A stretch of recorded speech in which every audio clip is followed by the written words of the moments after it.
Welcome to Royal Secrets. In a night shimmering with royal glamour, secrets whispered behind palace walls, and a future queen stepping into the spotlight, one pair of earrings carried a legacy far beyond diamonds and gold. Princess Isabella of Denmark didn't just celebrate her 18th birthday. She made history. In her mother's jewels, elegance meets legacy, and a mother's crown jewels unlock a daughter's destiny. Welcome to the untold story of Princess Isabella's milestone birthday, the stunning royal transformation, and the earrings that sparked a wave across Europe. April 21, 2025, will forever be remembered not just as Princess Isabella's 18th birthday but as a defining moment for Denmark's royal future.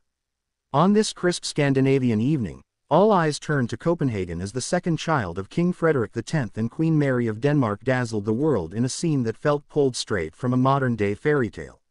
The occasion, a private royal gala followed by a glamorous public appearance that captured the imagination of an entire nation.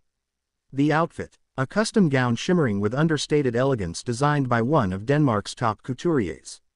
But the true stars of the night, a pair of drop earrings once worn by Queen Mary herself, gleaming with heritage and royal symbolism. And for those who follow the monarchy closely, this was more than a birthday. This was a public passing of the torch. Born on April 21, 2007, Princess Isabella Henrietta Ingrid Margrethe is the eldest daughter of the now King Frederik and Queen Mary of Denmark. She's long been described as the wild card of the Danish royal children, stylish, witty, and unafraid to speak her mind. Unlike her older brother, Crown Prince Christian, who was carefully groomed for the throne, Isabella's role has always felt more flexible, until now. Over the past year, as Denmark watched the royal transition from Queen Margrethe II to King Frederik X, the younger generation has begun taking on increasing public duties. And in the spotlight, Isabella is flourishing. From diplomatic outings to charity initiatives, she's evolving into a public figure in her own right, and her 18th birthday was the crown jewel in that transformation. At the heart of the night's magic were the diamond and sapphire earrings worn by Princess Isabella, an iconic pair belonging to her mother, Queen Mary. These aren't just earrings. They're part of a set worn by Queen Mary at numerous high-profile royal occasions, including her husband's coronation and diplomatic state dinners. To the trained royal eye, Isabella wearing them wasn't a fashion choice. It was a symbol of inheritance, of connection, of Queen Mary's subtle but powerful way of saying, "My daughter is ready."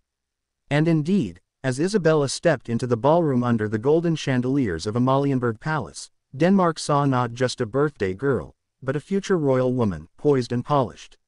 Royal watchers immediately took to social media, with hashtags like #PrincessIsabella18 and #Mary's earrings trending in multiple European countries. Fashion critics, royal historians, and Danish citizens alike analyzed every detail of her appearance.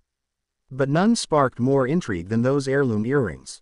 Why now? Why these? And why Isabella? The bond between Queen Mary and Princess Isabella has always intrigued the public.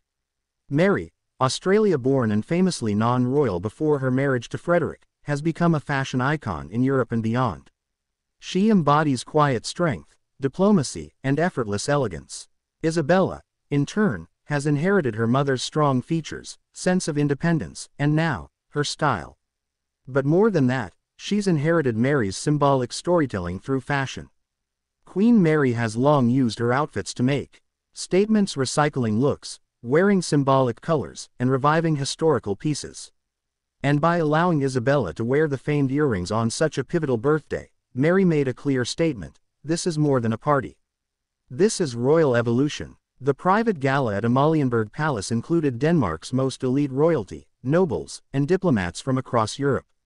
King Frederik reportedly gave a heartfelt speech that brought the room to tears, referencing Isabella's journey, from spirited child to grounded, gracious young woman. Queen Mary, radiant in a complimentary gown, was spotted placing a protective hand on Isabella's shoulder during group photos, yet another gesture picked up by body language experts. Crown Prince Christian, her older brother, stood nearby, smiling and proud, while their younger siblings, Vincent and Josephine, watched with admiration. It was a family moment. But it was also a national one. Outside the palace, thousands gathered for a rare glimpse of the birthday girl. When she finally emerged for the official public wave, her look sent shockwaves across fashion blogs. The gown, the posture, And of course, the earrings. Isabella didn't wave like a child. She waved like a woman who knew exactly what her future might hold. Royal watchers couldn't help but draw comparisons between Isabella and her European counterparts. She's often mentioned alongside Princess Leonor of Spain, who is currently undergoing military training and preparing for a more defined constitutional role.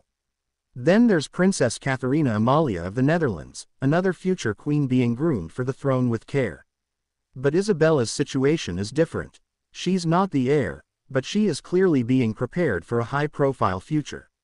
And unlike many royals, she seems to enjoy the spotlight, commanding it without arrogance.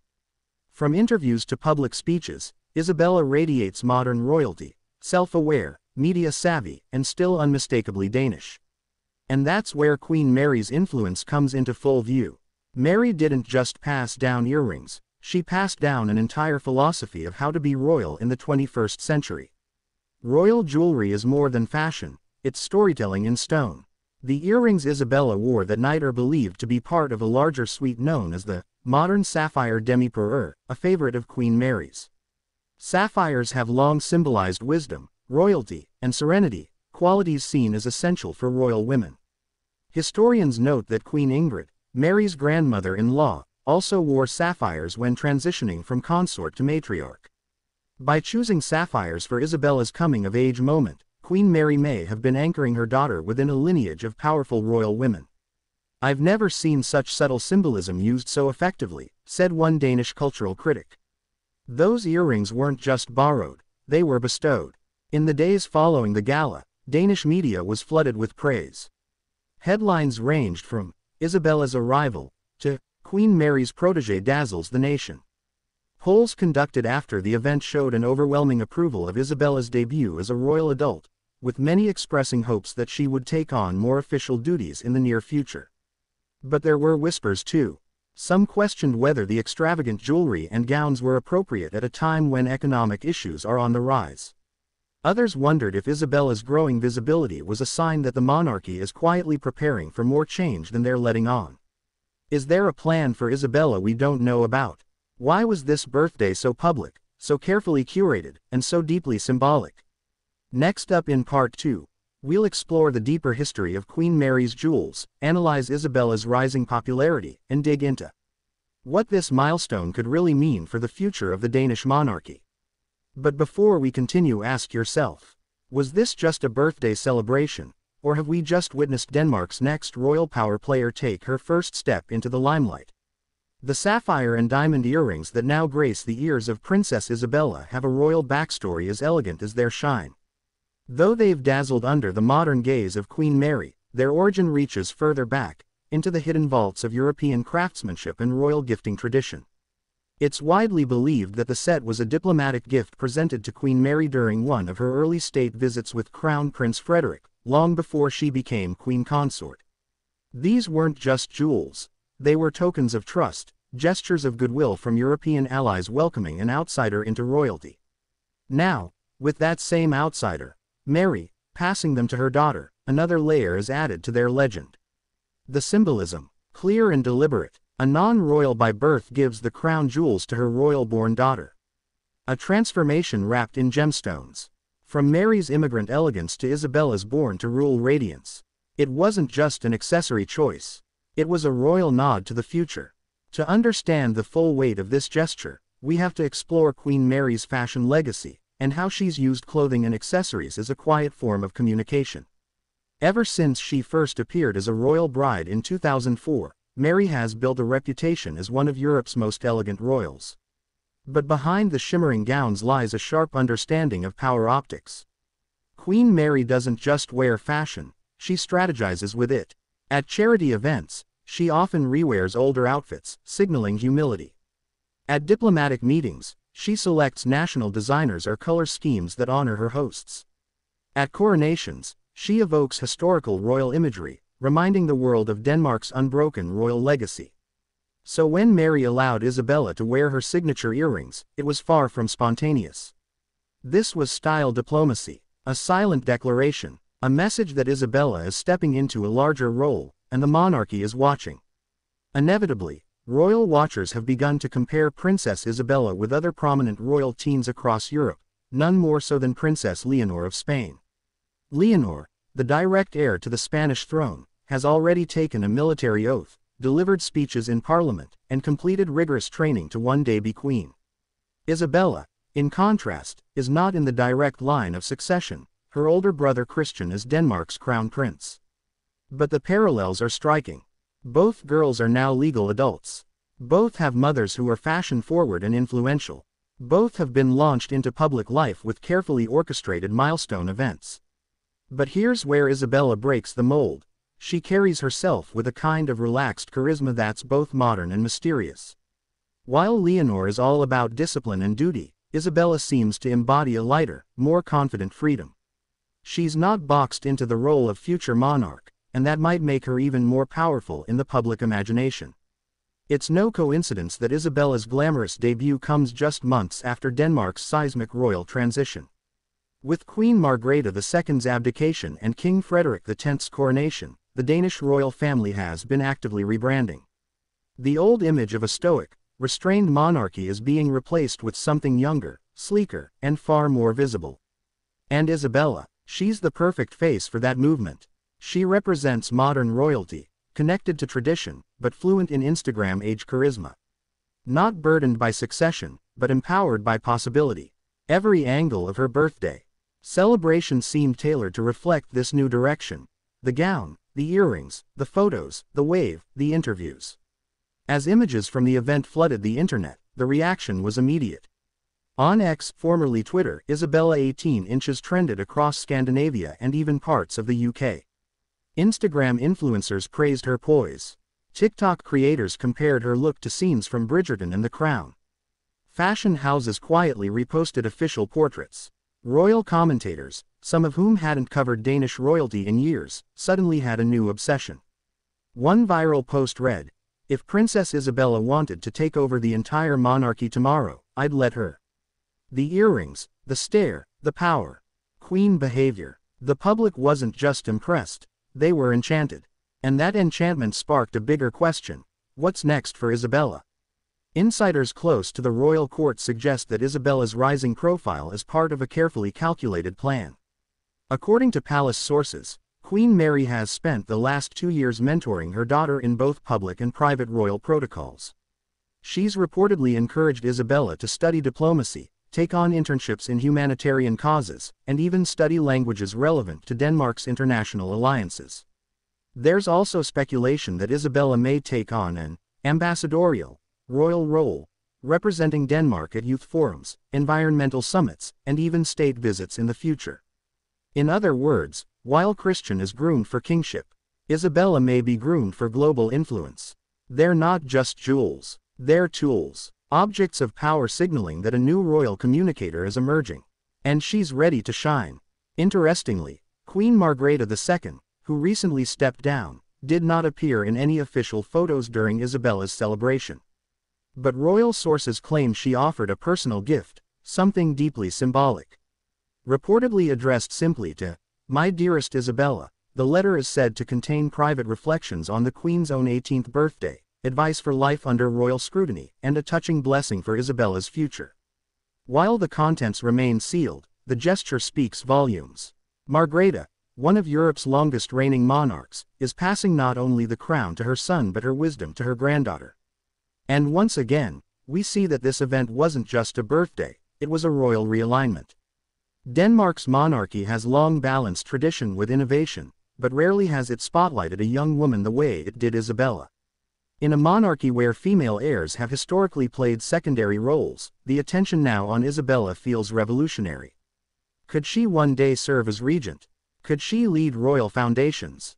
Could she redefine what it means to be a non-heir royal in the age of media and diplomacy?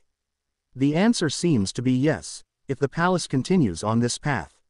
She may not wear the crown, but she's already wearing the power. Before she was the dazzling 18-year-old commanding headlines in her mother's heirloom earrings, Princess Isabella of Denmark was something entirely different, a notorious mischief maker behind palace doors. Insiders and royal biographers often recall her childhood as delightfully unpredictable. While Prince Christian, her older brother, was more reserved and formal. Even as a child, Isabella was spirited, cheeky, and unafraid to question the rules. One royal staff member once described her as a firecracker in pearls. At just 7 years old, Isabella reportedly switched the place cards at a formal royal dinner so she could sit next to the dessert tray instead of her designated seat. Queen Margrethe laughed it off, but the moment became legendary among staff. Then there was the time she sneakily wore sneakers under her formal gown during a state banquet rehearsal, just to see if anyone would notice. They did, and they never forgot. From early on, Isabella signaled that she wasn't interested in just being a royal, she wanted to have fun with it. And perhaps that's why the public adores her so much. She's not just a figurehead. She's real. Behind the laughter and mischief, however, there's always been an intentional path for Isabella, crafted carefully by Queen Mary and King Frederick.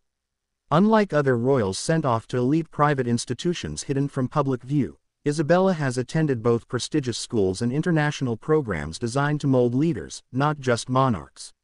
Most recently, she completed a term at Herlufsholm School, an elite Danish boarding school with a focus on leadership, law, and humanitarian studies. Though the school has seen its share of media scrutiny, sources say Isabella thrived there, particularly in debate clubs and language courses. There's also buzz about a potential gap year abroad before she commits to university. Queen Mary is reportedly encouraging her daughter to explore diplomatic internships, particularly with UNICEF or UN Women, two organizations Mary herself has worked closely with. Isabella isn't being trained to inherit a throne. She's being trained to influence one. Naturally, the public wants to know more. Who is Princess Isabella when the cameras are off? Unlike some of her more reserved royal cousins, Isabella maintains a small but tight-knit circle of friends from school and aristocratic families. She's been spotted enjoying discreet café dates in Copenhagen, surfing with friends in Australia, where her mother was born, and attending private parties across Europe. But what really fuels the media frenzy? Romance rumors. Though the palace has declined to comment, there have been whispers of Isabella being linked to the son of a prominent Danish politician and, more recently, to a young European count whose family has long-standing ties with the Danish crown. The truth remains unclear, but one thing is certain: Isabella has entered the tabloid spotlight. She's no longer just the daughter of the king and queen, she's now the subject of fascination, speculation, and yes, even obsession. Royal analysts are now asking, could Princess Isabella become Denmark's most internationally recognized royal? Historically, Danish royals have kept a relatively low global profile compared to their British or Spanish counterparts. But Isabella is already breaking that mold. With her commanding presence, natural elegance, and fluency in multiple languages, she's poised to become a global royal ambassador.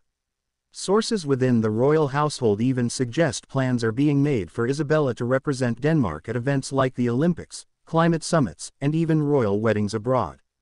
Danish starlet princess stuns at Monaco Royal Gala. Isabella of Denmark meets Greta Thunberg. Royals and climate unite. Princess power. Isabella joins European Youth Summit in Brussels. She's not just a royal face, she's a royal force in the making. But this meteoric rise begs an uncomfortable question: what about Prince Christian? As the future king of Denmark, Christian is receiving all the formal training for monarchy. He's been appearing more in public, giving speeches, and quietly preparing for his destiny. Yet it's Isabella who's captivating the world. Some Danish commentators have quietly voiced concern. Could Isabella's spotlight eventually overshadow her brothers? Could the public begin to view her as the more charismatic, relatable, or influential royal? So far, there's no public rivalry. In fact, Christian and Isabella are said to be extremely close. But history has shown us that public favor can create pressure, even inside palace walls. Princess Margaret and Queen Elizabeth, Princess Diana and Prince Charles, Prince Harry and Prince William. Could Denmark be quietly entering its own era of royal sibling tension? Sources close to the palace hint that 2025 and 2026 will be formative years for Princess Isabella. Several key events are reportedly in the works: a royal tour, a highly anticipated visit to Australia and New Zealand with Queen Mary, tapping into her mother's heritage while introducing Isabella to Commonwealth-style diplomacy, a debut solo speech, Plans are underway for Isabella to address an international youth conference, potentially her first major speech in English and Danish. A signature cause. The royal household is exploring options for Isabella to become a patron of a youth mental health charity, one of the most personal and pressing issues for her generation. Thanks for watching.